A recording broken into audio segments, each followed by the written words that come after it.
Magandang araw po sa inyong lahat. Ako po si Father Ansel Manalastas, OSB.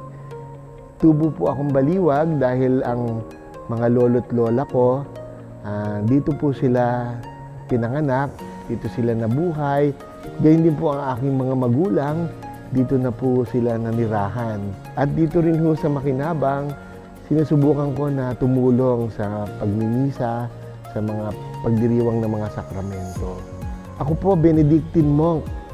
Nasa San Beda po ako ngayon, San Beda University. Gusto ko pong sabihin na bilang isang taga-Baliwag, unang-una po yung pagmamahal sa edukasyon. Natatandaan ko pa nung araw na iniaral sa akin ng aking mga magulang.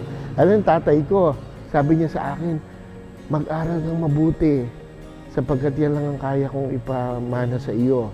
Yan ang ipinamamana ko sa iyong kayamanan.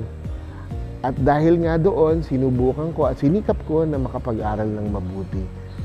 Kung tatanungin naman ako ngayon kung ano ang aking greatest achievement, yung pari ako na nakapagdiriwang ako ng mga sakramento para sa bayan ng Diyos.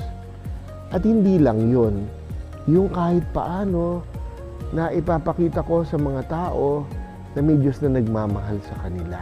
Yun, palagay ko, ang pinakadakilang magagawa ng isang tao na nasa edukasyon.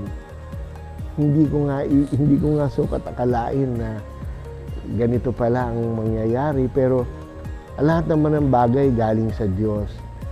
Kaya po nagpapasalamat ako.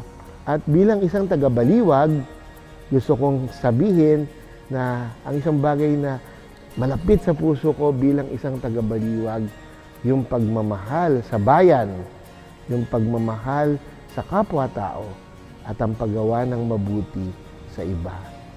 Muli po, ako po si Father Ansel Manalastas, OSB, and I am a proud Baliwagenyo.